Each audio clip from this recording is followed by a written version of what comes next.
Hello everyone, welcome to all of you Unacademy let's crack it UPSC CSC Hindi. तो चलिए दोस्तों, आज हम बात करते हैं 4 और 5 मई के होने वाले करंट अफेयर्स की। टेक्निकल इश्यूज़ की वजह से आज भी आपकी थोड़ी सी जो सिस्टम होता है हमारा ओबीएस, वो थोड़ी सी प्रॉब्लम कर रहा है। वीडियोस कट हो जाते हैं तो फिर वो शॉर्ट शॉर्ट वीडियोस हो जाते हैं।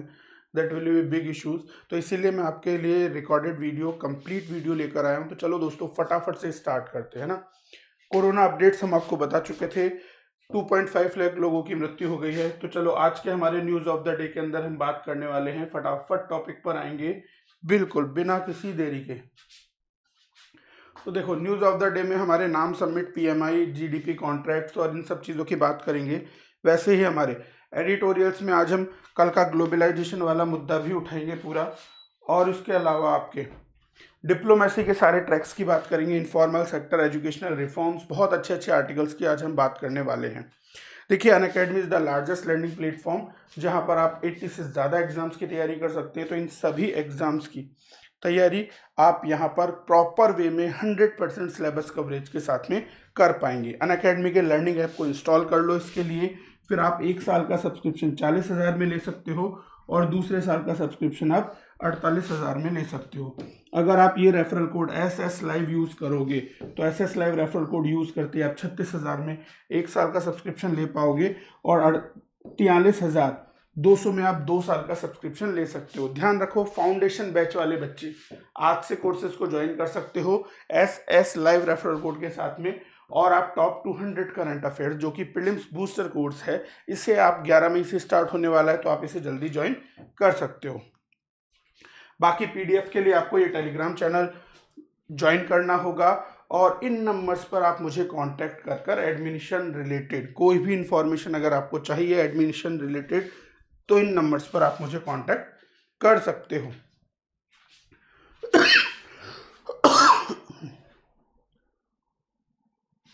सॉरी। तो देखिए, वैसे तो हम शॉर्ट में आपने न्यूज़ देख ली होगी, फटाक से इसको रिवाइज कर लेते हैं। देखो क्या है, आपके महाराष्ट्र के अंदर कोरोना का वह महाराष्ट्र एक एपी सेंटर बन चुका है। तो इसीलिए जितने भी डेवलपमेंटल इश्यूज थे, जिन पर जितना आपके खर्चा होने वाला था, उन सभी चीज़ों को रोक दिया गया है। 67% आपके डेवलपमेंट जहां पर होने वाला था, उन सभी को रोक दिया गया है। तो अब आपके वो खर्चा कोरोना से उभरने के लिए महाराष्ट्र सरकार लगाएगी। ऐसे ही आपके लिकर प्राइजेस भी 70% ज़्यादा हाई देखी गई और काफ़ी भीड़ भी इकट्ठी हो गई लिकर प्राइजेस की वजह से। तो उसको भी सरकार को कंट्रोल करना होगा। और एम्स चीफ कहते हैं कि लॉकडाउन से हमने कुछ टाइम के लिए ये जो नंबर ऑफ केसेस बढ़ने थे उसे टाल तो दिया है, परंतु ये लंबे टाइम तक नहीं रहने वाला। ऐसा नहीं होगा कि आपके लंबे टाइम तक ये चीज़ें कंट्रोल रह पाएंगी। तो हमने सिर्फ टाला है, उसे थोड़े दिनों के लिए टाला है, बट वापस सारी चीज़ें हमें कंट्रोल करनी ही पड़ेगी। बस हाँ, इस लॉकडाउन की वजह से हमारे प्रशासन को टाइम मिल गया, जिससे वो फ्यूचर में केसेस बढ़ते हैं तो उसे कंट्रोल कर पाएंगे। फिर एक शानदार सा आर्टिकल है हमारा नाम सबमिट के ऊपर, जिसे हम डिस्कस कर रहे थे और फिर सुबह हमारा टेक्निकल इशू की वजह से आपका नेट चला गया था, तो फिर वापस आपका वीडियो ही कट हो गया, जबकि ऐसा होना नहीं चाहिए, बट वो ओबीएस की प्रॉब्लम है, सिस्टमेटिक प्रॉब्लम है, तो उस पर भी हम बात करेंगे। तो देखिए, आपके नाम सबमिट के अंदर हमारे फर्स्ट टाइम वर्चुअल मीटिंग हुई। नाम सबमिट जो है वह आपके नाम सबमिट जो है ये आपके शीत युद्ध के बाद बनी थी, जो आपके अमेरिका ने एक नाटो ग्रुप बनाया था और वहीं पर आपके रूस ने वॉर्सा पैक्ट बनाया था। परंतु इंडिया जैसे कई राष्ट्र नहीं चाहते थे कि वो वॉर्सो पैक्ट या फिर आपके नाटो को ज्वाइन करें। तो इसीलिए इन देशों से दूर रहकर हमने गुट निरपेक्ष आंदोलन चलाया, जिसका नाम था आपके नाम नॉन अलाइनमेंट मूवमेंट। और आपके जब इसकी विचार उठी, जब 1953 में संयुक्त राष्ट्र का सम्मेलन हुआ, फिर 1954 में हमने पंचशील सिद्धांत का प्रतिपादन किया, और तब इंडिया ने देखा कि हमें आपके सामरिक समरसता के साथ में शांति से रहने के लिए ही विचार करना होगा। फिर 1955 में इंडोनेशिया बाउडंग में एक बैठक होती है, और फिर फाइनली 1961 के अंदर बेलगार्ड में आपके ये नॉन अलाइनमेंट मूवमेंट बनकर आता है। और इसके लिए जो फाउंडर मेंबर्स थे वह आपके 5 राष्ट्रों से आते हैं, जिनमें आपके इंडिया तो है ही, हमारा जवाहरलाल नेहरू जी थे, आपका इजिप्ट भी था उसके अंदर, मिस्र, आपका घाना भी था उन 5 राष्ट्रों के अंदर, आपका यूगोस्लाविया आपका युगोस्लेविया भी था आपका, और आपका इंडोनेशिया भी था। तो ये 5 राष्ट्रों ने मिलकर आपके क्या किया, इन 5 राष्ट्रों ने मिलकर आपके सारी की ये पूरा बेलगार्ड 1961 में नॉन अलाइनमेंट मूवमेंट की नींव रखी। और इसका जो मेन बैकबोन था वो था आपके पंचशील सिद्धांत। पंचशील सिद्धांतों में हमारे 5 सिद्धांतों का प्रतिपादन हुआ, जिनमें आपके म्यूचुअल रेस्पेक्ट की बात की गई कि हम सामूहिक रूप से आपके सभी देशों का अपने आदर करेंगे, सम्मान भाव रखेंगे।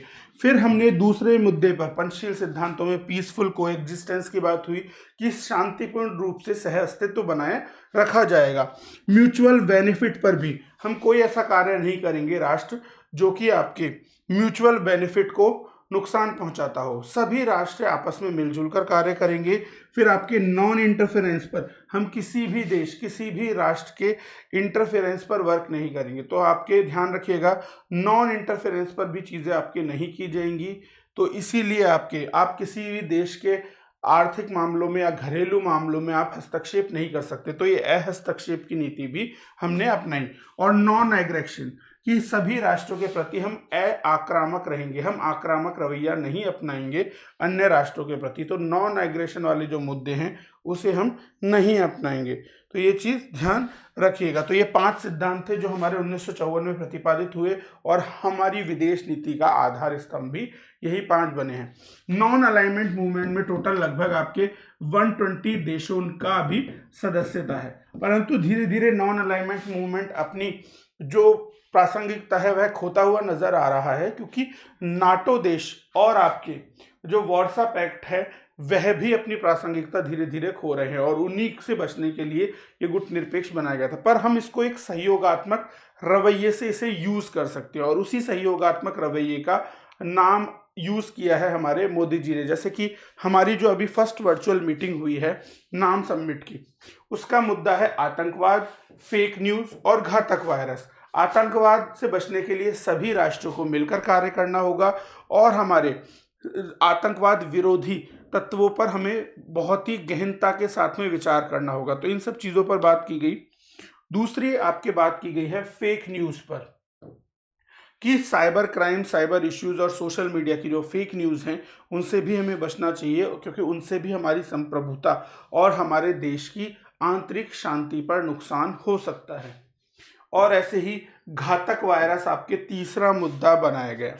घातक वायरस के अंदर आपके क्या किया गया कि घातक वायरस आपके चीज़ों को कंट्रोल करने की कोशिश की जाएगी, और जैसे कि कोरोना वायरस है इसमें सभी देशों को मिलकर एक ऐसा मंच बनना चाहिए जहां पर हम इन सब इश्यूज को डिस्कस कर सके। इसीलिए आपके प्रधानमंत्री मोदी जी ने कहा कि नाम देशों को अपने अनुभव, सर्वोत्तम प्रथाओं, संकट प्रबंधन प्रोटोकॉल, अनुसंधान और संसाधनों को पूल करने के लिए एक मंच को विकसित करने की आवश्यकता है। हमें क्या करने की आवश्यकता है? एक मंच को विकसित करने की आवश्यकता है, जो कि अनुभव, सर्वोत्तम प्रथाएं एवं संकट प्रबंधन प्रोटोकॉल के साथ साथ सभी राष्ट्रों के अनुसंधान एवं संसाधनों के बारे में भी बता सके। तो ये सारी हमारी बात हो ही रही थी कि आपके नाम के नेताओं ने कोविड-19 के खिलाफ लड़ने में अपनी बुनियादी चिकित्सा, सामाजिक एवं मानवीय जरूरतों को दर्शाते हुए एक आम डेटाबेस के माध्यम से जितने भी नाम के सदस्य हैं उनकी आवश्यकताओं को पहचान करने के लिए एक टास्क फोर्स के निर्माण की घोषणा भी की, कि हमारे यहाँ एक टास्क फोर्स बनाई जाएगी ताकि चिकित्सीय और मानवीय एवं सामाजिक जो सुविधाएं हैं, सहायताएं हैं, वह आसानी से सभी गुट निरपेक्ष सदस्य राष्ट्रों को मिल सके। तो इसीलिए आपके वर्तमान में हमारे जो संयुक्त राष्ट्र अध्यक्ष अजरबैजान के राष्ट्रपति इल्हाम अलीयेव द्वारा संयुक्त राष्ट्र के खिलाफ कोविड-19 पर एक ऑनलाइन NAM संपर्क शिखर समूह सम्मेलन की मेजबानी भी की है, कि आपके एक ऑनलाइन संपर्क है कि आपके कोविड-19 के खिलाफ संयुक्त राष्ट्र का, ये थोड़ा गलत हो गया है, कोविड-19 के खिलाफ संयुक्त राष्ट्र का जो ऑनलाइन समिट है उसकी मेजबानी भी। ध्यान रखिएगा, ये आपका नहीं है, ये आपका है कोविड-19 के खिलाफ। ऑब्वियसली यूएन के खिलाफ नहीं होगा, कोविड-19 के खिलाफ संयुक्त राष्ट्र का, यूएन का सम्मेलन की अध्यक्षता की भी बात की गई है, ताकि इसमें आपके जितने भी गुटनिरपेक्ष सदस्य देश हैं उनकी बात की जाए, नाम सदस्य देशों की बात यहाँ पर की जाए। तो ये सारी चीजें आपके इसके अंतर्गत की गई हैं। तो थोड़ा सा ब्रीफ में रिवाइज कर लो नॉन अलाइनमेंट मूवमेंट के बारे में, ठीक है। हमें बस एक पॉइंट यहाँ पर देखना है। तो देखिए, ये मैं ऑलरेडी आपको बता चुका हूं कि आपके 25 विकासशील देशों ने मिलकर 1961 में बेलगार्ड की जो कॉन्फ्रेंस थी वहां पर गुटनिरपेक्ष देशों को 1961 में नॉन अलाइनमेंट मूवमेंट आपके आया। और अभी आपके लगभग 120 विकासशील देश, कितने 120 विकासशील देश इसके मेंबर हैं अभी, जिसमें से आपके 53 कंट्रीज अफ्रीका की हैं, 53 कंट्रीज आपके अफ्रीका की हैं, 39 कंट्रीज आपके एशिया से आती हैं और 26 कंट्रीज आपके लैटिन अमेरिका से आती हैं। और इसके अलावा आपके कैरिबियन और 2 कंट्रीज आपके यूरोप की भी हैं, जो कि बेलारूस और अजेरबाईजान, ये 2 कंट्रीज आपके यूरोप की भी इसके अंतर्गत आती हैं। तो इस तरीके से आप देख सकते हो कि यहाँ पर आपके मेनली 17 कंट्रीज, 10 इंटरनेशनल ऑर्गेनाइजेशन और आपके कुछ ऑब्जर्वर्स हैं। इसके अलावा टोटल 120 तो सदस्य राष्ट्र हैं, इसके अलावा 17 कंट्री, 17 देश और आपके 10 इंटरनेशनल ऑर्गेनाइजेशंस ऑब्जर्वर स्टेटस रखती हैं आपके नाम का, नॉन अलाइनमेंट मूवमेंट का। तो अगर हम मिनिस्ट्री ऑफ एक्सटर्नल अफेयर्स की वेबसाइट पर जाएं और थोड़ा सा सर्च करें तो देखो, माना कि नाम अपना नाटो और वॉर्सो पैक्ट खत्म होने के बाद में थोड़ी सी प्रासंगिकता को खो चुका है, परंतु इसके अंदर हम सहयोगात्मक प्रासंगिकता को और बढ़ा सकते हैं। तो उस पर हमें थोड़ा ध्यान देना चाहिए। हमें क्या करना चाहिए, देखो नाम आपके एक इम्पोर्टेंट फोरम है जो कि एक आपके इंटरेक्शन करवाता है विभिन्न प्रकार के विभिन्न कॉन्टिनेंट के देशों के बीच में, और ऐसा कोई और समूह इतनी आसानी से नहीं करवा रहा। जैसे कि आपने देखा होगा, अफ्रीका ले लो या फिर आपके कैरिबियन आइलैंड ग्रुप ले लो, आपके डेवलपिंग स्टेट्स ले लो या फिर अविकसित राष्ट्र ले लो, तो ये सब को जोड़ने का एक बहुत ही महत्वपूर्ण जरिया है नाम, इसीलिए नाम बहुत ज़्यादा महत्वपूर्ण हो जाता है। तो ये आपके रियल मामले में जो साउथ साउथ कॉपरेशन है उसको दर्शाता है। साउथ साउथ कॉपरेशन क्या होती है, अंतर्राष्ट्रीय संबंधों के अंदर बहुत फेमस टर्म है south south cooperation. South south cooperation का मतलब होता है ये जो विकासशील एवं जो अल्प विकसित देश हैं उनके बीच में जो आपस में सहयोग है उसी को साउथ साउथ कॉपरेशन का नाम दिया जाता है। तो ये जो साउथ साउथ कॉपरेशन है वो बहुत ज्यादा इंपॉर्टेंट हो जाती है। और नाम कंट्रीज जो हैं आपके, वो आपके एक collective interest of developing worlds को रखती हैं। और G77 स्पेशली आपके जो रिफॉर्म है, ग्लोबल इकोनॉमिक सिस्टम्स हैं और डिसआर्मामेंट की भी ये बात करता है। तो आपके निशस्त्रीकरण, डिसआर्मामेंट, रिफॉर्म्स, कलेक्टिव इंटरेस्ट, इन सब पॉइंट्स पर भी आपके ये चीज़ें डिस्कस की जाती है। तो इसीलिए अभी भी नाम का बहुत अस्तित्व है। जब निशस्त्रीकरण, आतंकवाद जैसे जब मुद्दे आते हैं तो आपके इतने 120 देश मिलकर साथ कार्य करते हैं और आपके शक्तियों का ध्रुवीकरण होने से रोकते हैं। इसीलिए आपके नॉन अलाइनमेंट मूवमेंट, गुट निरपेक्षता बहुत ज़्यादा महत्वपूर्ण हो जाती है। और ये आपके कई महत्वपूर्ण मुद्दों जैसे कि संयुक्त राष्ट्र की जो UN पीस कीपिंग फोर्स थी तो उसमें भी बहुत बड़ा योगदान नाम करता है। तो माना कि कुछ इनकी प्रासंगिकता धुंधली हुई है नाम की, परंतु अभी भी बहुत सारे ऐसे मुद्दे हैं जहां पर हमें नाम की आवश्यकता पड़ती रहेगी। देखिए, अब ये आर्टिकल वो है आपका जो कल रह गया था। कल मैंने आपको बताया था कि आपके ग्लोबलाइजेशन पर, कोविड-19 एंड ग्लोबलाइजेशन पर आपका क्वेश्चन था, जिसे आपके ग्लोबलाइजेशन 2.0 का भी सेकंड वर्जन कहा जा रहा है और इसे कई बार स्लोबलाइजेशन की संज्ञा भी दी जाती है। जैसे कि ग्लोबलाइजेशन में तो क्या होता है, सभी देशों का विकास होने लग जाता है, परंतु स्लोबलाइजेशन में क्या होता है, एक ऐसा इंटरनेशनल इम्पैक्ट पड़ता है जिससे सभी देश आपके स्लो गति करते हैं, स्लो डेवलपमेंट करते हैं। तो इसीलिए इसको आपके स्लोबलाइजेशन की संज्ञा भी दे दी जाती है। तो इसीलिए आपका स्लोबलाइजेशन भी कहलाने लग जाता है। तो ये सारी चीज़ें भी इसके अंतर्गत आपके की जा रही हैं।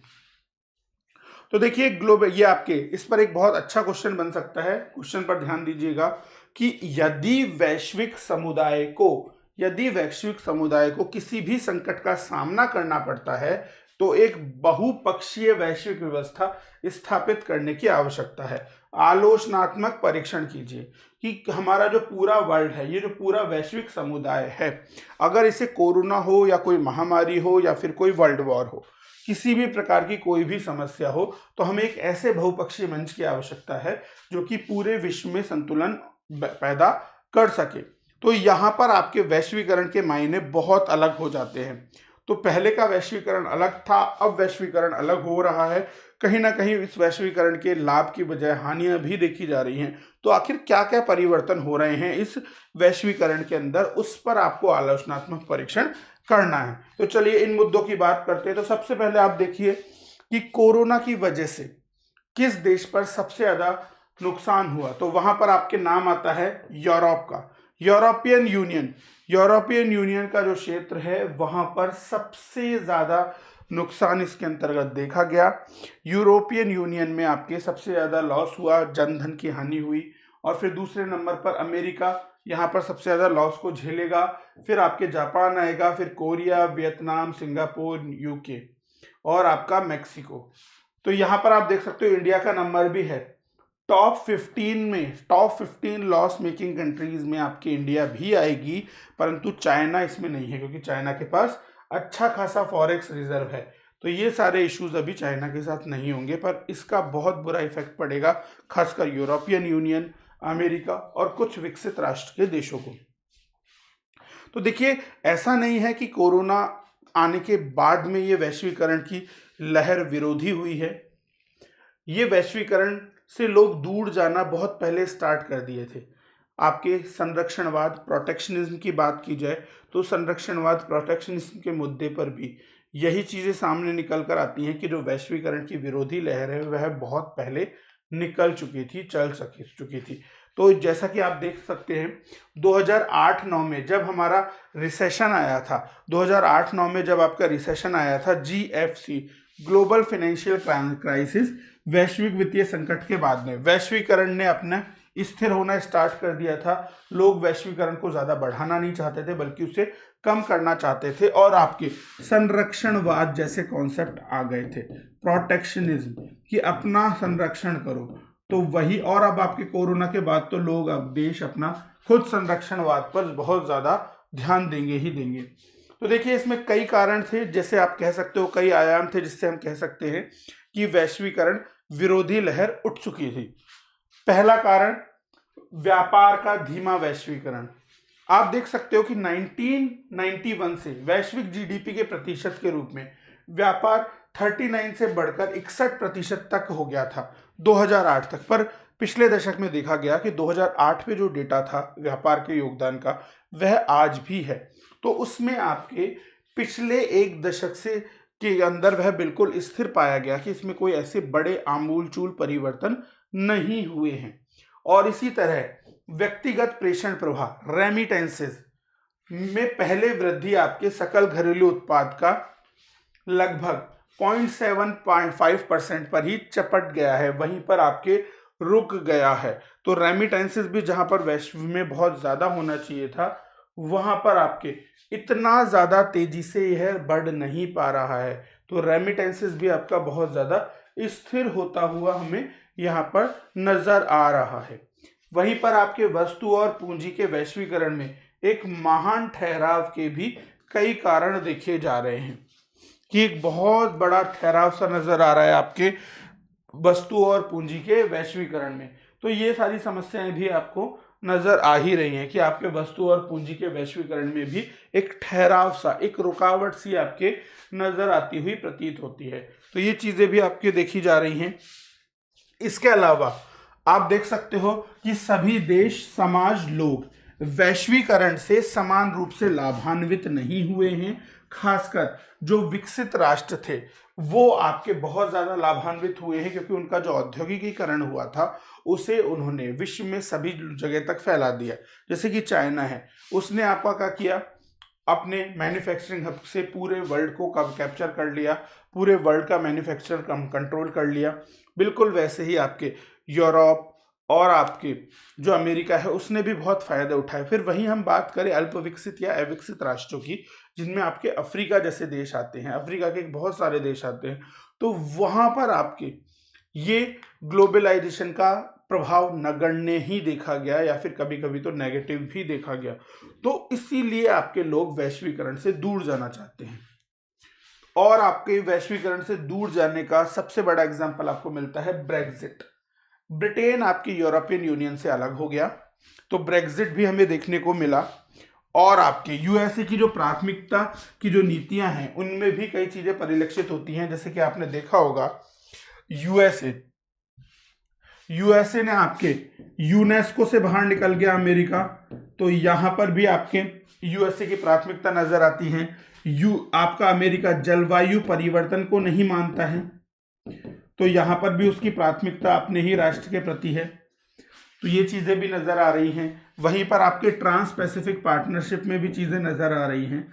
तो ये सारी चीजें हैं जिससे आप साफ साफ कह सकते हो कि यूएसए की प्राथमिकताएं भी संरक्षणवाद को, प्रोटेक्शनिज्म को बढ़ावा दे रही हैं, वो वैश्वीकरण की तरफ नहीं जाना चाहती। तो आपके क्या हो रहा है, डी ग्लोबलाइजेशन हो रहा है, हमारा वैश्वीकरण खत्म हो रहा है, वैश्वीकरण विरोधी लहर बहुत ज्यादा बढ़ गई है। और इसके अलावा आप उदाहरण देख सकते हो यूएसए चाइना ट्रेड वॉर का, डब्ल्यूटीओ की वार्ता को रोकने का, तो ये सारे मुद्दे भी आपके देखे जा रहे हैं। तो वैश्वीकरण के भी बहुत सारे ऐसे रीजन हैं जो आपके यहाँ पर प्रभावित होते हैं। तो संरक्षणवाद के जो मुद्दे हैं वो भी यहाँ पर आपके बने हुए हैं।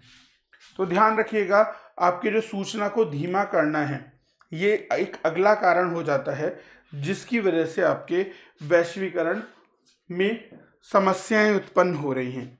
जैसे कि क्या क्या रीजंस हो सकते हैं आपके, तो देखो हमारी जो इंफॉर्मेशन ट्रांसफॉर्मेशन है जो कि एक राष्ट्र से दूसरे राष्ट्र तक जा रही थी, उसमें भी काफ़ी कमियां देखी गई हैं। जैसे कि आपके सूचना के वैश्वीकरण का विरोधाभास देखा गया है। आपने देखा होगा विकीलीक्स का खुलासा हुआ, जूलियन असेंज के इश्यूज आ गए, आपके अमेरिका के स्पाइंग पर, अमेरिका की जासूसी पर कई सारी चीज़ें देखी गई।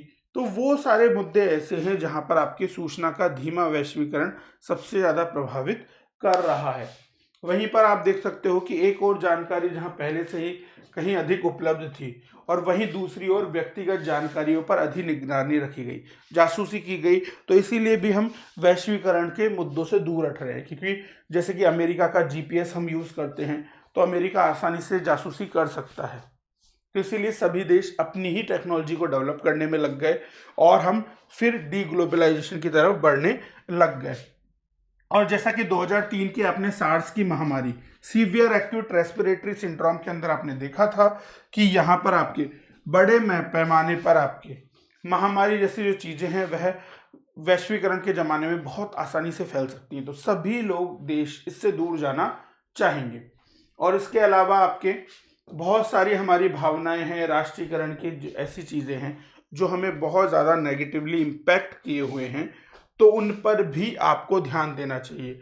तो हमारा जो सूचना का धीमा वैश्वीकरण है वह आपके डी ग्लोबलाइजेशन की तरफ बढ़ रहा है। लोगों का धीमा वैश्वीकरण, अब लोग भी आपके अन्य देशों में कम जाना चाहेंगे। कोरोना ने तो वैसे ही अब शायद ही कोई आपके जॉब्स के लिए बाहर जाए, घूमने के लिए बाहर जाए, पर्यटन के लिए बाहर जाए, तो बहुत सारी चीज़ें ऐसी हैं जिसके आयाम यहाँ पर बदल जाएंगे। तो यहाँ पर आपके बहुत सारे पॉइंट्स पर, बहुत सारे मुद्दों पर यहाँ पर हमें आयाम बदलते हुए नजर आएंगे। जैसे कि जो लोगों का धीमा वैश्वीकरण है वह आपके राष्ट्रीय हितों के लिए आंशिक और अधीनस्थ हो सकता है, कि अब लोग बहुत कम बाहर जाने की कोशिश करें, ज़्यादा एक्सप्लोर ना करें वर्ल्ड को, तो उन सब चीज़ों पर भी हम काम कर सकते हैं। दूसरी बात, आपके जो वैश्विक प्रवासियों का जो स्टॉक है इसमें काफ़ी कमी आएगी, जहाँ पर आपके 181 मिलियन 250 मिलियन तक लोग चले जाते थे, पर्यटक काफ़ी ज़्यादा थे, वो कम हो जाएंगे। अब आपने देखा होगा कई सारे ऐसे कॉन्सेप्ट्स निकल कर आ रहे हैं जो कि आपके डी ग्लोबलाइजेशन की तरफ बढ़ रहे हैं। जैसे कि आपके ओमनीकरण, कि ओमान के अंदर लोगों को केवल वहाँ के देश के लोग ही काम आएंगे, तो ये चीजें देखी गई हैं। वैसे ही आपके अमेरिका के अंदर आपका H1B visa issue, H1B visa issue जो है, ये चीजें आप देखोगे। वहीं पर आपके और भी एफडीआई के जो रिफॉर्म्स हैं, एफडीआई के जैसे कि हमारे रिफॉर्म हो गए या फिर अन्य देशों ने भी आपके एफडीआई रिफॉर्म्स बहुत ही टफ कर दिए हैं, हार्ड कर दिए हैं, तो वो सारी चीजें आपको देखनी होंगी। तो इसीलिए लोग क्या कर रहे हैं, अब लोग भी ज्यादा नहीं जाएंगे। तो चाहे इसके अंदर आप देख सकते हो अमेरिका की वीजा प्रतिबंध नीतियां, ऑस्ट्रेलिया जैसे देशों के अंदर नक्सली हमले, तो इनकी वजह से लोग भी अब आपके अन्य देशों में जाने से रुकेंगे और डी ग्लोबलाइजेशन की तरफ हम बढ़ेंगे। अब अगला हमारा पॉइंट है ऊर्जा का धीमा वैश्वीकरण, जिसकी वजह से आपके मुद्दे और ज्यादा संकुचित हो जाते हैं। कि देखिए अंतर्राष्ट्रीय ऊर्जा व्यापार जो कि 1990 में 1.5 बिलियन टन तेल के बराबर था, वह 2008 तक बढ़कर 2.5 बिलियन हो गया और 2008 के बाद में वह बढ़ ही नहीं पा रहा है। और अभी तो आपने देखा होगा कि अमेरिका में तेल के व्यापार की मांग 300% कम हो गई है, सभी देशों में कम हो गई है, हमारे यहाँ पर भी लगभग 100% से नीचे कम हो गई है तेल की डिमांड, वो सारी चीज़ें भी हो रही हैं। और इसी तरीके से एक जो ऊर्जा है उसे आपके बहुत बड़ा मुद्दा माना जाता है, खासकर इंडिया के लिए भी क्रूड ऑयल बहुत ज़्यादा इंपॉर्टेंट है। बट अब आपके उसके सब्सटीट्यूशन देखे जा रहे हैं, सभी राष्ट्र रिन्यूएबल एनर्जी पर काम कर रहे हैं, नवीनीकरणीय ऊर्जा पर, और भी कई कई प्रकार की टेक्नोलॉजी जैसे शैल गैस वगैरह, इन पर काम किया जा रहा है। तो आपके अन्य देश अब आपके वैश्वीकरण से दूर जाएंगे और आपकी ऊर्जा की खपत भी कम होगी, जैसे कि आप देख सकते हो। और इन्हीं कारणों से, ऊर्जा के धीमा वैश्वीकरण की वजह से ही अंतर्राष्ट्रीय मीडिया ने स्लोबेलाइजेशन शब्द का उल्लेख भी किया है। स्लोबेलाइजेशन क्या है कि जहां पर आपके वैश्विक डिमांड बहुत तेजी से बढ़ रही थी विश्व में, वहीं पर आपके कोरोना जैसे केसेस में बहुत तेजी से गिरी भी सही, कि स्लो होने का जो इम्पैक्ट है वह भी पूरे विश्व में समान रूप से या फिर बहुत तेजी से पड़ा, तो इसी टर्म को स्लोबलाइजेशन कहा गया। तो देखिए अगर आप कोरोना का ग्लोबल इकोनॉमिक इम्पैक्ट देखना चाहो तो कोरोना का ग्लोबल इकोनॉमिक इम्पैक्ट बताता है कि आपके विश्व में, कि हमारे विश्व के अंदर यहाँ पर आप देख सकते हो कि परसेंटेज ग्रोथ रेट जो था आपका, कि अगर कोरोना वायरस नहीं होता तो विश्व लगभग 2.73% ऑफ जीडीपी के आसपास होता है ना। और अगर आपके मीडियम कोरोना वायरस इंपैक्ट करता है तो यहाँ पर होगा लगभग 1.5, पर आपके सीवियरली हिट करता है, पेंडेमिक हो गया है, सभी जगह कोरोना हो गया है, तो वो आपके आधे प्रतिशत के आसपास ही ग्रो कर पाएगा। वहीं इंडिया देखो, आपके यहाँ पर इंडिया की कंडीशन बेटर है, बट फिर भी यहाँ सीवियरली हिट होगा। चाइना की कंडीशन आपके काफी ज्यादा बेटर है, पेंडेमिक वाले केस में भी ये बच जाएंगे, और परंतु कुछ राष्ट्र ऐसे हैं जिनकी ग्रोथ नेगेटिव आएगी क्योंकि कोरोना ने उनकी हालत खराब कर दी है। तो पेंडेमिक इशू बन गया है, which is very very big issue. तो ये सारी चीजें प्रॉब्लम कर सकती हैं, तो ये सारी प्रॉब्लम्स आपके पास क्रिएट हो सकती है। तो देखिए अब मुद्दा है हमारे पास कि इस वैश्वीकरण पर कोविड-19 का क्या प्रभाव होगा। तो देखो कोविड-19 का पहला प्रभाव है वैश्विक आर्थिक संकट, रिसेशन, और ऐसा भयानक रिसेशन जो कि शायद आपने कभी देखा भी नहीं होगा। तो देखिए वैश्विक आर्थिक संकट होगा आपके एशिया प्रशांत के लिए संयुक्त राष्ट्र आर्थिक और सामाजिक आयोग UNES कैप ने अपने वार्षिक आर्थिक और सामाजिक सर्वेक्षण में कोविड-19 को एक चुनौती माना है जिसे पहले कभी नहीं देखा गया था, और यह वैश्विक अर्थव्यवस्था पर ग्लोबल फाइनेंशियल क्राइसिस की तुलना में बहुत ज्यादा भयानक हो सकता है। आप एक महामंदी की झलक इसमें देख सकते हो, ग्रेट डिप्रेशन 1929, तो वो भी आप इसमें देख सकते हो। और आपके पूरे वैश्विक वर्चस्व वाले जो देश हैं वो सबसे ज्यादा इस कोविड-19 से प्रभावित होने वाले हैं। और दूसरा प्रभाव, अगर हम उभरती और विकासशील अर्थव्यवस्थाएं, इमर्जिंग मार्केट इकोनॉमीज, क्या कहेंगे हम, इमर्जिंग मार्केट इकोनॉमीज EMEs की बात करें तो इनके सामने भी बहुत बड़ी समस्या आपके उभर कर आ गई है, जैसे कि व्यापार और विकास की समस्या। अंतर्राष्ट्रीय संयुक्त राष्ट्र सम्मेलन ने जैसा कहा है कि आपके निर्यात, जो भी अर्थव्यवस्था है निर्यात के नेतृत्व वाले विकास पर निर्भर हैं, उन्हें काफी कॉन्ट्रैक्ट्स और गंभीर रूप से प्रभावित होंगी। तो ऐसे, क्योंकि अब देश आपका संरक्षणवाद की नीतियों को अपनाएगा, तो आपका क्या किया जाएगा कि आप जो भी देश आपके एक्सपोर्ट रिलेटेड इकोनॉमी पर डिपेंडेंट हैं, तो वहां पर आपके एक्सपोर्ट्स के इशू क्रिएट हो सकते हैं। तो इसीलिए आपके इन चीजों पर हमें थोड़ा सा ध्यान देना होगा। तो ये चीज ध्यान रखेंगे, आपके एक्सपोर्ट वाले जो इश्यूज हैं उन पर हमें ध्यान देना होगा। संरक्षणवाद के मुद्दे आपके उठाए जा सकते हैं। और आपकी वैश्विक मूल्य श्रृंखला का विघटन, क्या हो गया? वैश्विक मूल्य श्रृंखला का विघटन हो जाएगा। जो आपके इकोनॉमिक वर्ल्ड की जो बातें की गई हैं, वैश्विक मूल्य श्रृंखला का जो इशू होगा उसका विघटन यहाँ पर आपके देखा जाएगा। तो ये सारे इश्यूज आपके देखे जाएंगे, तो उस मुद्दे पर भी आपको बात करनी होगी। तो यहाँ पर आपके वैश्विक मूल्य श्रृंखला का विघटन भी देखा जाएगा। कोविड-19 का संकट भी आपके काफी ज्यादा बढ़ जाएगा, और जो वैश्विक रूप से आपके मूल्य श्रृंखलाएं डिसाइड होती थी, पूरी वैल्यू चेन चलती थी, उसमें आपके पतन देखा जाएगा। इसके अलावा चीन, जो कि दुनिया का सबसे बड़ा उत्पादन का आधार है, वह आपूर्ति श्रृंखलाओं के केंद्र में स्थित होगा।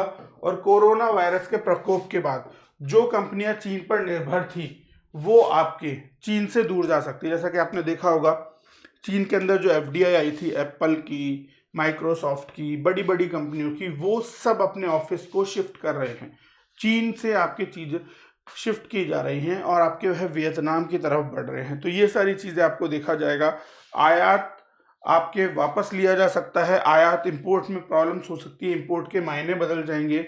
और वैश्विक जोखिम का अगर विश्लेषण किया जाए तो हमें घरेलू सुविधाओं के पक्ष में वैश्विक स्तर पर जो उत्पादन है उन्हें बहुत तेजी से बढ़ने की जरूरत होगी, कि हमें बहुत ही बड़े लेवल पर वैश्विक जोखिम पर प्रबंधन के लिए कार्य करना होगा। और इसके लिए सबसे ज़्यादा ज़रूरी है कि सभी राष्ट्रों के को साथ में मिलकर कार्य करना हो, और ये चीज़ अभी के सिनेरियो में होना काफ़ी मुश्किल हो जाता है। तो ये सारी चीज़ें आपके अभी भी प्रॉब्लमेटिक हो जाएंगी, तो इन पर हमें थोड़ा सा कंट्रोल करना होगा। और आपके देख सकते हो कि देश अपनी अर्थव्यवस्थाओं को और अधिक स्पष्टता के साथ आयात प्रतिस्थापन पर संगठित करेंगे। याद है आपको आयात प्रतिस्थापन की नीति क्या है? इंपोर्ट सब्स्टिट्यूशन पॉलिसी, कि हम जिन जिन चीज़ों का आयात करते हैं उन्हें ही घर में बनाने की कोशिश की जाए, ना कि उसे आयात किया जाए। तो सभी राष्ट्र अब आपके आयात प्रतिस्थापन की नीति की तरफ आपके बढ़ेंगे, और विनिर्माण के पुनः राष्ट्रीयकरण के लिए लगभग निश्चित रूप से कॉल होंगे, और विशेष रूप से महत्वपूर्ण और आवश्यक सामानों के लिए आपके विनिर्माण का पुनः नेशनलाइजेशन किया जाएगा, कि हम उन सभी चीज़ों को मैन्युफैक्चर करने की कोशिश करेंगे जो कि हम सस्ते इंपोर्ट कर लिया करते थे। तो आयात प्रतिस्थापन की नीति बहुत ज़्यादा प्रभावी होने वाली है। और आपके जहाँ पर बात करते हैं हम WTO की, विश्व व्यापार संगठन की वार्ताओं को और आगे बढ़ाने की आवश्यकता है, क्योंकि अगर यहाँ पर आपके WTO ने इस बिगड़ते हुए आयात निर्यात के माहौल और व्यापार को कंट्रोल नहीं किया, तो आपके पूरी WTO की प्रासंगिकता और पूरे विश्व का आयात निर्यात बहुत ज़्यादा बुरी तरीके से प्रभावित होगा। तो इसीलिए हमें ज़रूरत है कि आपके WTO की जो प्रभाविकता है उसमें बहुत तेजी से वृद्धि करनी होगी, और उसे और ज़्यादा पावरफुल एवं प्रासंगिक बनाने की आवश्यकता होगी। अगला हमारा प्रभाव पड़ेगा लोगों के लिए लोगों के आंदोलन पर प्रतिबंध, कि जो आपके जुलूस, आंदोलन, बड़े बड़े रैलियां निकाली जाती थी, मेले वगैरह किए जाते थे, उन सब पर प्रतिबंध लगेगा। तो क्या होगा? आपका लोगों के लिए ही लोगों के ऊपर प्रतिबंध लगाया जाएगा। तो लोगों के लिए ही लोगों के आंदोलन में भी प्रतिबंध लगेगा, यात्रा वगैरह सब बंद हो जाएंगी ताकि संक्रामक रोग ना फैले। तो ये सारी चीजें होंगी। आपके पर्यटन उद्योग बुरी तरीके से प्रभावित होने वाला है आपका, और आपके जो वित्त जुटाने के कम प्रवासन संबंधी जो चीजें हैं वो कम हो जाएंगी। अंतर्राष्ट्रीय पूंजी प्रवाह में बहुत ज्यादा बाधा हो सकती है। इंटरनेशनल आपके कैपिटल फ्लो में भी काफी ज्यादा बाधा हो सकती है। तो इंटरनेशनल कैपिटल फ्लो पर भी हमें कार्य करना होगा। तो ये चीजें हमें करने की आवश्यकता हो जाती हैं। अब देखो, बात आती है आगे की राह। ये हमारा पूरा विश्व डीग्लोबलाइजेशन औद्योगिकीकरण की तरफ बढ़ तो रहा है, पर वो बढ़ किस तरीके से रहा है, उसके लिए हम क्या कर सकते हैं उसे रोकने के लिए। तो देखो हमें क्या करना होगा। अमेरिका ने संकट के बाद पुनः निर्माण के लिए 2 ट्रिलियन आर्थिक पैकेज, जो कि उसके जीडीपी का लगभग 10% की घोषणा की है। अन्य देश इसे दोहरा नहीं सकते क्योंकि उनके पास इतना पैसा नहीं होगा। हम जैसे विकासशील देश, अल्प विकसित देश इतना पैसा नहीं लगा सकते। तो इस जगह हमें क्या करना होगा, अंतर्राष्ट्रीय मुद्रा कोष में विशेष आहरण अधिकार एसडीआर का पूरा उपयोग किया जाना चाहिए। क्या करना चाहिए हमें, हमारा जो पेपर करेंसी है आपके एसडीआर, स्पेशल ड्राइंग राइट्स, उसका पूरा प्रयोग किया जाना चाहिए। तो एसडीआर को हम यूज कर कर चीजों को कंट्रोल कर सकते हैं, वित्तीय संतुलन को ला सकते हैं, अन्यथा समस्याएं उत्पन्न हो जाएंगी। तो इन चीजों पर हमें ध्यान करना होगा। तो इस तरीके से आप देख सकते हो कि माना इंडिया आपके काफी नीचे गया था, अब भी हमारी हालत थोड़ी नीचे जाएगी, पर हम नेक्स्ट ईयर रिबाउंड कर कर आ जाएंगे। तो 2020 और 2024 में हमारा जो रिबाउंड है वह काफी अच्छा हो सकता है कि हम यहाँ पर क्या करें, तेजी से रिबाउंड कर कर निकल जाएं। तो उन चीजों पर हम ध्यान दे सकते हैं। तो ये चीजें आपके की जा सकती हैं। तो ये एक्सपेक्टेशन, ये रिबाउंड आपके कर सकते हैं, है ना। तो इन चीजों पर हम ध्यान दे सकते हैं। फिर देखिए आपके एक अगला आर्टिकल है हमारा इनफॉर्मल सेक्टर पर असंगठित क्षेत्र में। तो पहले तो ये समझिए कि आपके इनफॉर्मल सेक्टर, असंगठित क्षेत्र आखिरकार होता क्या है। अनहर्ड आपके क्या है, अनहर्ड असंगठित क्षेत्र। देखो क्या होता है असंगठित क्षेत्र का मतलब होता है कि जहां पर आपके किसी कंपनी अधिनियम, सोसाइटीज रजिस्ट्रेशन एक्ट, इनके द्वारा आप वहां पर संगठित नहीं हो। आज बेसिक चीजों के आधार पर कहा जाए तो एक ऐसा समूह जहां पर 10 लोगों से कम लोग कार्य करते हैं और वह किसी अधिनियम के अंतर्गत पंजीकृत नहीं होते, ऐसे कार्य क्षेत्र को इनफॉर्मल सेक्टर कहा जाता है। जैसे कि आपके कोई शॉपकीपर अपनी दुकान पर 1-2 लोगों को लगाकर काम करता है, आप लोग खेतों में काम करते हो, या फिर कोई मजदूर वर्ग है वो छोटे मोटे कोई ऐसे बिजनेस में बीड़ी बनाने के एंड में लगा हुआ है, तो वो सब आपके इनफॉर्मल सेक्टर कहलाएगा। और हमारे देश के अंदर असंगठित क्षेत्र के जो जॉब है वो बहुत ज्यादा बढ़ गई है। आपके 65% से ज्यादा जो लोग हैं वह हमारे असंगठित क्षेत्र के अंतर्गत लगे हुए हैं। जैसे कि आप देख सकते हो यहाँ पर ये जो असंगठित क्षेत्र की जो जॉब है वो यहाँ पर आप देख सकते हो कि इनफॉर्मल सेक्टर जो है उसमें कमी तो आई है, परंतु जनसंख्या ज्यादा होने की वजह से अभी भी बहुत बड़े जो क्षेत्र है वो इनफॉर्मल सेक्टर्स में ही लगे हुए हैं। तो आपके खासकर हमें इस इनफॉर्मल असंगठित क्षेत्र के लोगों पर ध्यान देना होगा सरकार को, और कोई स्पेशल रिलीफ पैकेज निकालना होगा। और इस असंगठित क्षेत्र के अंदर ही सबसे बड़ा ग्रुप आता है जिसको सबसे ज्यादा जरूरत है, प्रवासी श्रमिक।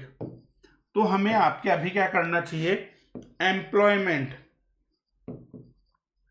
हमें एम्प्लॉयमेंट सर्विसेज संबंधित कार्य करना चाहिए, एम्प्लॉयमेंट गारंटी संबंधी हमें काम करना चाहिए। तो अगर एम्प्लॉयमेंट गारंटी के लिए अगर हम काम नहीं करेंगे तो ये प्रॉब्लम आपके बनी रहेगी। तो एम्प्लॉयमेंट गारंटी सर्विस पर भी हमें थोड़ा सा ध्यान देना होगा।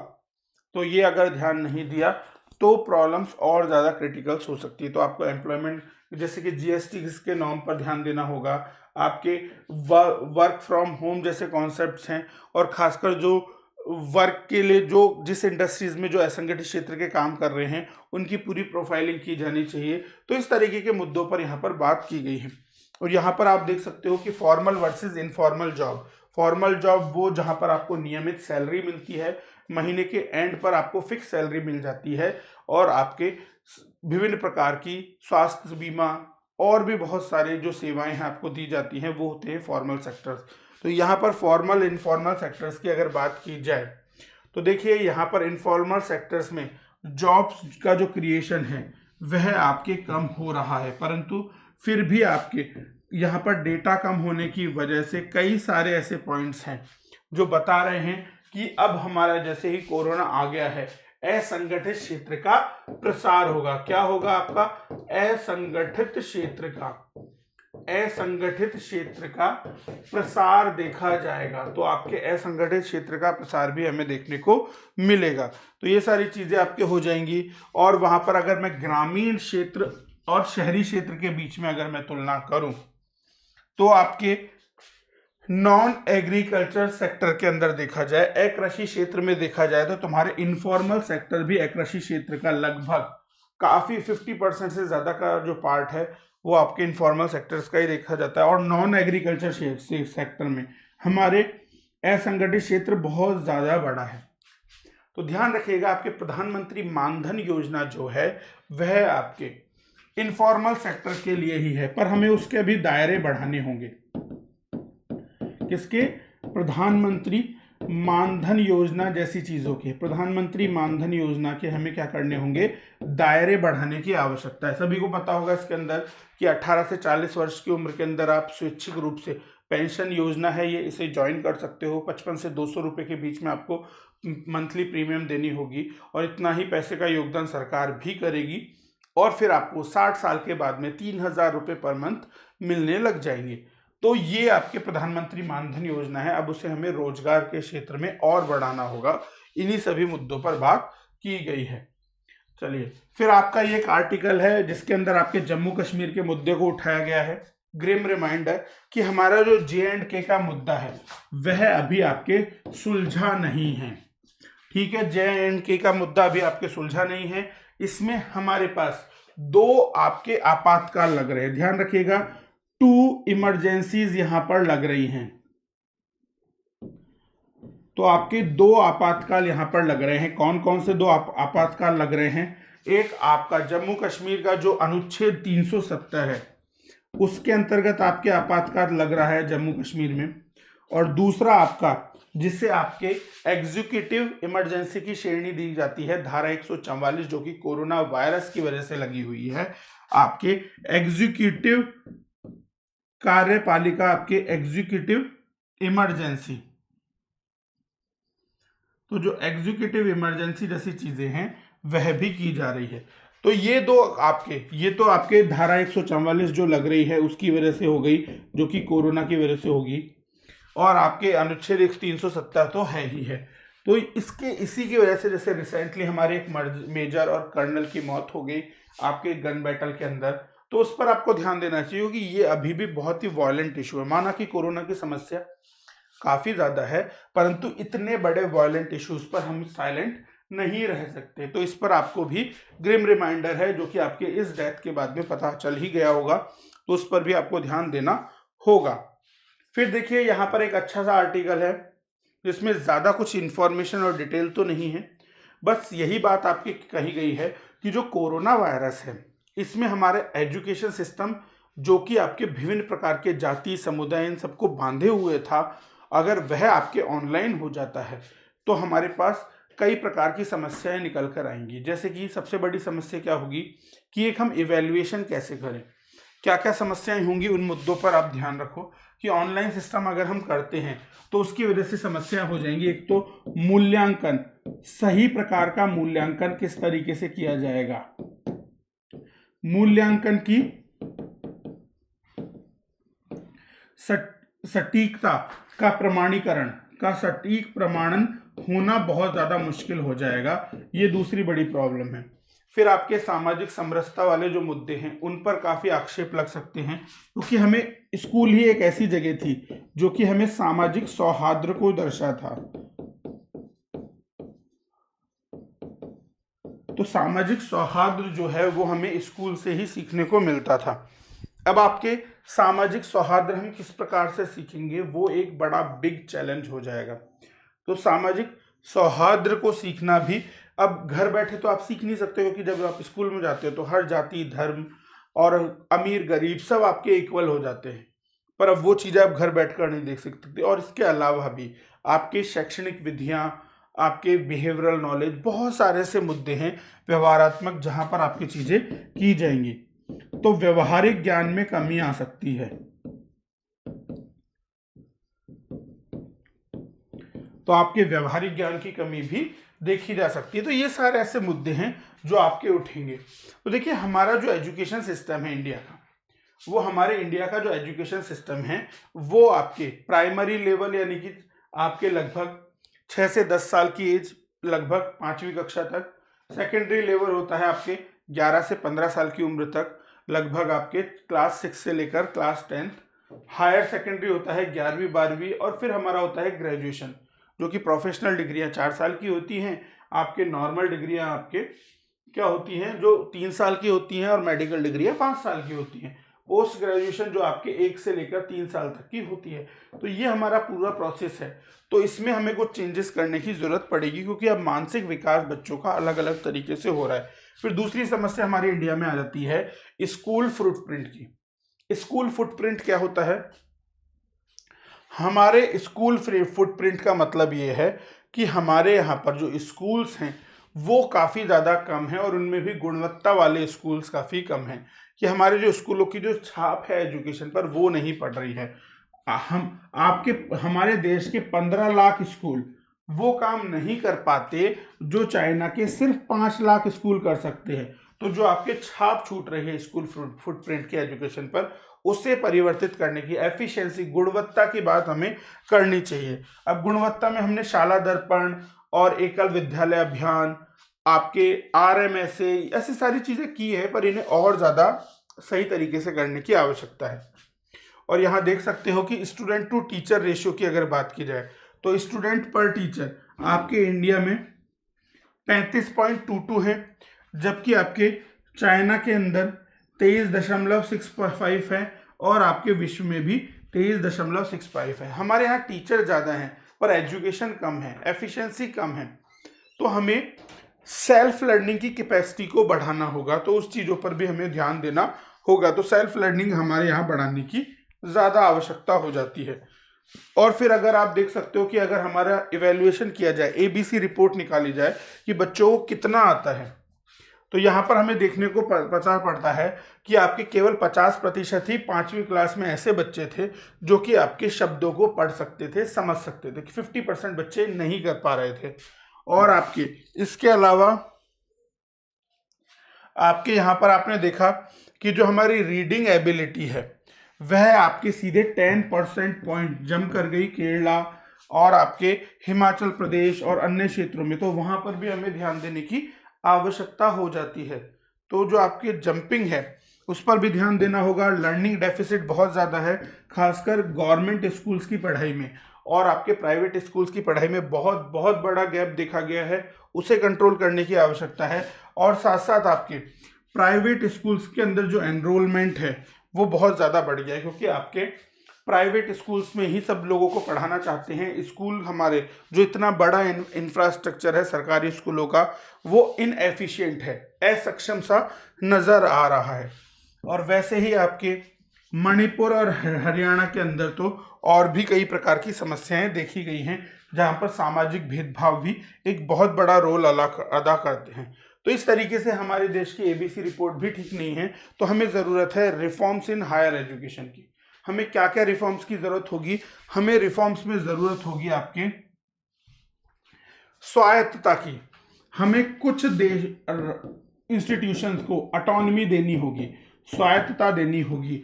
आपके स्कूलों में, स्कूलों के कार्यक्रम में, परफॉर्मेंस में आपके अकाउंटेबिलिटी और ट्रांसपेरेंसी,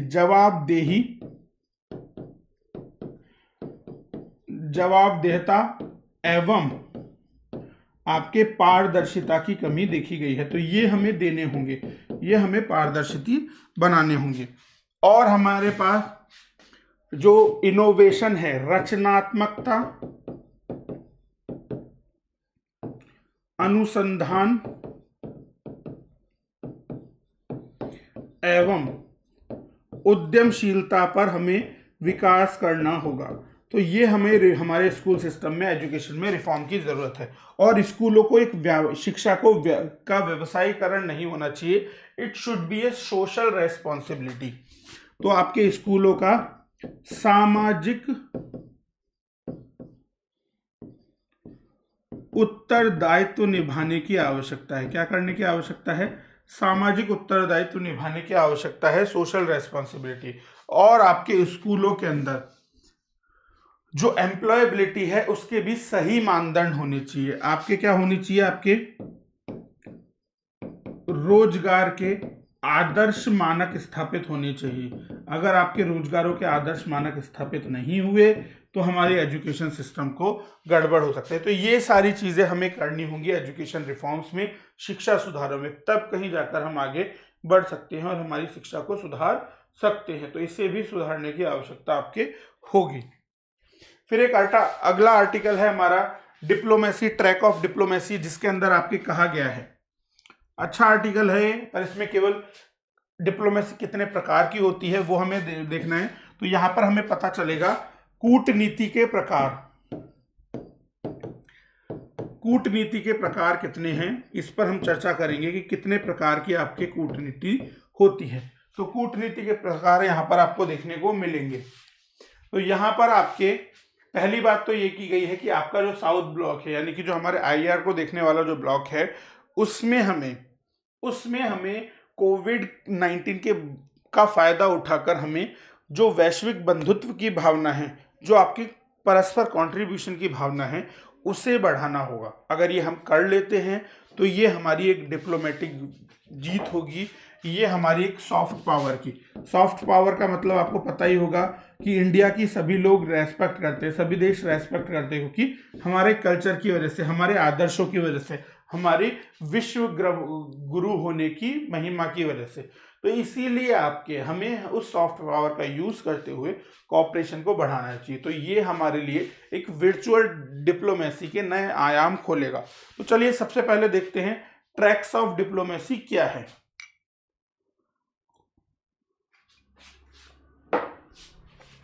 देखो, ट्रैक्स ऑफ डिप्लोमेसी में पहली डिप्लोमेसी जो हमेशा यूज की जाती है, गवर्नमेंट, सरकारों के बीच में आपके सरकारी मीटिंग्स होंगी, सम्मेलन होंगे, एक इधर से उधर मिलने जाएंगे, ये कहलाती है ट्रैक 1 डिप्लोमेसी, ट्रैक 1 कूटनीति, जिसके अंदर आपके सरकारों के मध्य आपके कूटनीति का आदान प्रदान होता है। ये होता है आपके ट्रैक 1 डिप्लोमेसी। ट्रैक 2 डिप्लोमेसी होती है प्रोफेशनल्स के बीच में।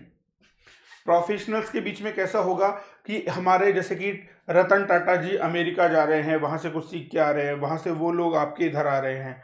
तो ऐसे जब हमारे जो पेशेवर लोग होते हैं वो आपके आपस में आदान प्रदान करके कूटनीतियों को नया आयाम देते हैं, तो वो आपके ट्रैक 2 डिप्लोमेसी कहलाती है।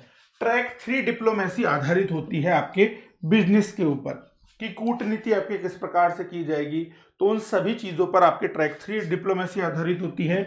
आपके प्राइवेट सिटीजन्स का अगर आदान प्रदान हो रहा है और प्राइवेट सिटीजन्स हमारे देश के नागरिक कूटनीति का हिस्सा बन रहे हैं, तो वह ट्रैक 4 डिप्लोमेसी कहलाएगी। ट्रैक 5 डिप्लोमेसी हमारे देश के शिक्षा के आदान प्रदान से, जैसे कि बहुत सारे स्टूडेंट एक्सचेंज प्रोग्राम होते हैं, इंडिया में कई लोग पढ़ने आते हैं, हम लोग बाहर पढ़ने जाते हैं, और आपके रिसर्च के लिए डॉक्टर साइंटिस्ट का आदान प्रदान होता है, ट्रेनिंग के नए नए मॉड्यूल चलाए जाते हैं, तो इसे कहते हैं ट्रैक 5 डिप्लोमेसी। ट्रैक 6 डिप्लोमेसी में पीस इनिशिएटिव्स में भाग लिया जाता है, पीस एक्टिविज्म, जैसे कि United nation peace keeping force.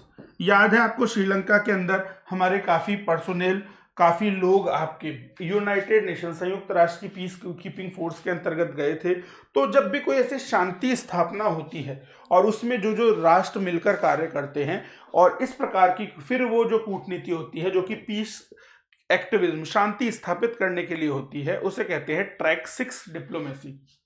Track 7 diplomacy आपके धर्म के आधार पर होती है कि धार्मिक, जैसे कि कई मध्य एशिया के देश हैं जो एक शिया सुन्नी इस प्रकार की समुदायों से मिलकर अपने करीब आ जाते हैं, और उनके अंदर डिप्लोमेसी, उनका जो वैचारिक संबंध है वह बढ़ जाता है, तो इसे कहते हैं आपके ट्रैक 7 डिप्लोमेसी। ट्रैक 8 डिप्लोमेसी आपके फंडिंग के आधार पर होती है।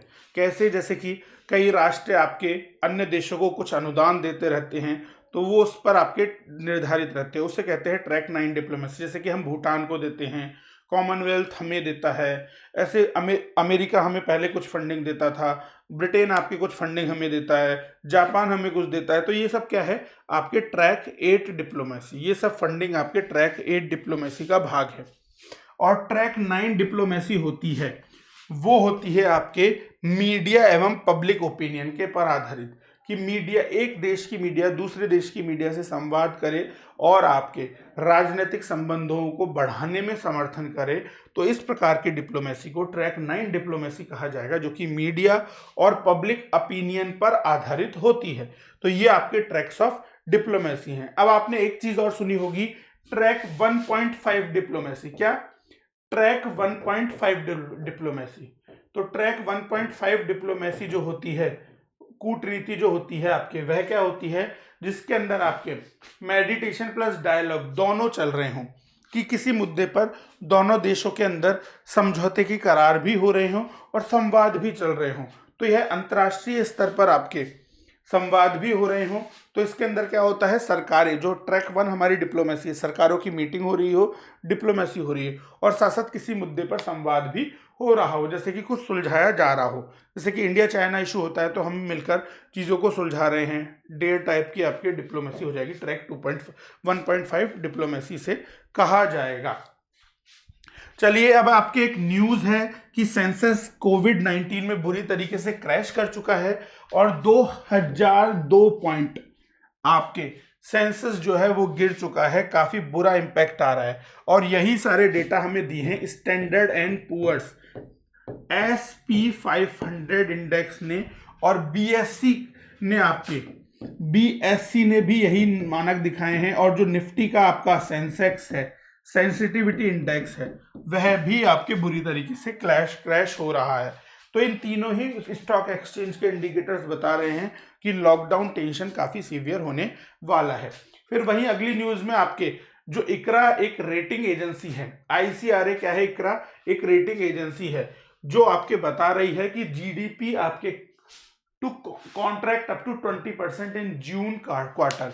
हमारा जून का जो आपका क्वार्टर आएगा, जून का जो आपकी तिमाही आएगी, उसके अंदर हमारे GDP 20% तक संकुचित हो जाएगी, 20% तक आपके संकुचित हो सकती है, यही इनकी रिपोर्ट कह रही है।